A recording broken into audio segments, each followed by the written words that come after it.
Well, earlier this month, the Fort Lauderdale Police Department rolled out a new autism outreach program designed to better equip officers when responding to calls that involve a person on the autism spectrum. This new initiative goes beyond the state-required annual police training. The city is building a database listing people with autism in case officers need to interact with those neighbors. Officers heading out to a call will know about a person's sensory issues and best ways to communicate with them to help avoid any problems. Of course, South Florida has seen firsthand how encounters between police and the autistic can go poorly. In 2016, a North Miami officer shot a local caretaker who was trying to persuade his autistic patient to get up from the middle of the road. Now, here to share more on how this new program could help prevent a similar outcome is Fort Lauderdale Police Chief Rick Maglione. Chief, thank you so much for your time. We appreciate you joining us. Thank you for having me. So let's start with this. Why the need for this database? Well, as you said, officers are required to go through training on how to interact with folks with autism every year. We wanted to take that program a step further because you can have all the training in the world, but if you don't know what situation you're encountering, especially in the initial moments when a lot of times that determines how that incident is going to end, then what good is it? So we wanted to arm the officers with information about folks with special needs, particularly autism, in this particular program, so we can better serve our community and we can go into something with the mindset that we're going there with someone that may need some help or at least require a different approach than our typical situation. So let's start with this. How does it work? I, as a parent, let's say I have an autistic child, I would register with you. How does that process work? And how do we actually get that information to officers before they arrive to my house in case of an emergency? It is so simple. I'm sorry that we didn't do it sooner. We created a form that you can access by going to our website, FLPD.org, under the Community tab. The program is called FLPD Cares. You fill out the form that gives the address, general descriptors about the individual with autism, emergency contact information, as well as some outward-facing characteristics that that individual with autism may display. Yeah, we're seeing right now, so somebody can check off nonverbal, cognitive impairment, different categories. Absolutely. And one of the biggest thing is it also has special characteristics or any outward-facing actions that this individual may display. That way, when the officers arrive there, we have that information ahead of time, and we know we're going into a situation where someone may need help, or at least somebody has special needs, and we can use that training. Because that training doesn't kick in until we're aware that the individual there has autism. Mm-hmm. And as I said before, our initial contact with the folks involved in any particular incident a lot of times determines the outcome. And sometimes it could be too late. Someone could be injured, someone could be in handcuffs until we realize that that wasn't really the situation at all.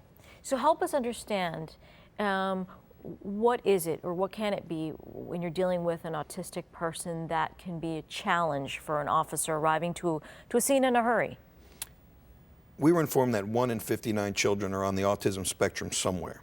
And obviously, as we all know, those children grow into be grown men and women and elderly folks as well.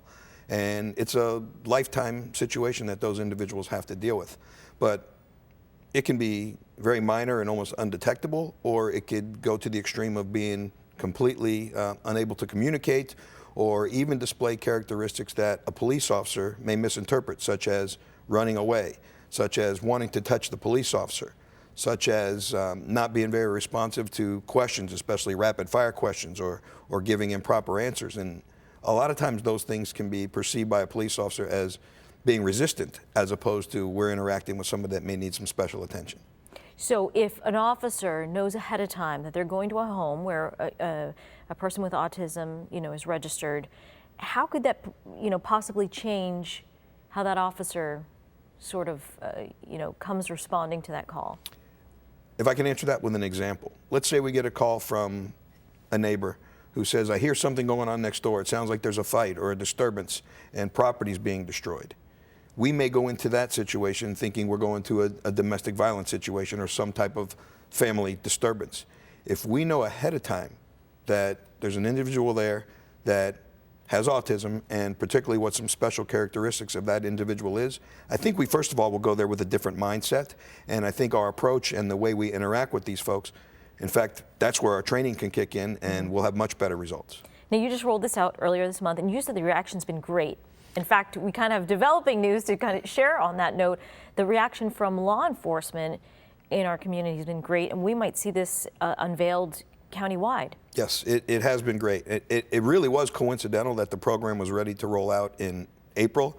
And the great thing about it is also Autism Awareness Month this month. So we rolled it out and we did a press conference because without the public knowledge and the public filling out the forms who have loved ones with autism, we've put it out on Nextdoor and our various social media because folks have to know about it. I guess an unintended consequence is before the folks from the media even left our building, we were starting to get forms filled out as well as inquiries about it, whether they're doing it in my city. And some of the forms were from folks that live in other cities, and we had to tell them this is just Fort Lauderdale. Based on that, I spoke to my counterparts, the sheriff and the police chiefs from the other agencies in Broward, and it's really been received well. And most, if not all, of the agencies are going to duplicate this program, so it will be a countywide initiative. And you also mentioned that there's a little sticker that folks can get that they can place actually on their door. I know they're right there, and Yes. You want to show them that and the card. There's a card involved in this. When you fill out the form, folks from our department will vet it and make sure that everything's filled out and that they live in our city. Then that gets uploaded into our system called OSSI. It is completely voluntary. Nobody has to do it. The information is confidential, but that gets uploaded. So when an officer is responding to a home there, they'll be given that information prior to their arrival. The other thing we're doing is not only for that system to be in place, but we wanted a safety net. Maybe you arrive at a home and you weren't dispatched there. Maybe your investigation takes you there or you on-view something. Well, there's also the sticker that we're providing, which doesn't reveal any medical information. It just has basically a version of our patch that you see on my shoulder. Mm-hmm. And it says Autism Awareness and has the puzzle pieces, which everybody knows is symbolic of autism. And this they can place on their window by their front door. So then whenever we arrive to a home, not only do we have that information, we'll see this sticker, and then we'll automatically know that someone inside may be affected with autism, and we can use our training that we've been given to deal with what's going on. The other thing we're doing is everybody who signs up for the program is getting an ID card. And on the front, it just says, I am autistic, and hopefully, depending on certain types of wallet, that's going to be visible right away. Hold that up for us, Chief. There you go, right there. Okay, perfect. And on the front, it says some general characteristics that folks with autism may display. I may act like you can't hear me. I may get scared if you try to touch me. I may run away, things like that. But on the back, it has unique information where it has the individual's name, their birthday, who to contact in case of an emergency, a phone number, and any special characteristics that person may display that they want on this card. And that can not just help the police officers when we come in contact with somebody, but a characteristic of folks with autism is they tend to wander off. Sometimes they're attracted to water. They may not have fear of walking into traffic. So if anybody comes into contact with someone with autism and they see this card, first of all, we can reunite them with their loved one before the loved one may even know they're missing. But it'll also help anybody better interact with those folks because then they'll see that there's certain things that they may have to adjust to or adjust their communication style so they can have a better interaction. Chief, final question. I assume you hope this will save lives, right, in the end? Absolutely. And to be honest with you, there's no downside to it. There is absolutely no negative consequences that can come out of this. And if it helps us better serve our community, in fact, I'm lucky enough to be the person who comes up with the ideas, but then a lot of times we assemble folks or our subject matter experts that can help us tailor the program, so it can become a reality. And several folks that work at our police department that have loved ones with autism participate in this and really help make it a reality. Well, Chief, we hope it's a success, and we look forward to having you back and telling us how it goes. Thanks so much, Chief. We appreciate your time. Thank you very much. And we will have a link to sign up for the FLPD Cares Autism Outreach Program on our Facebook page at Your South FL.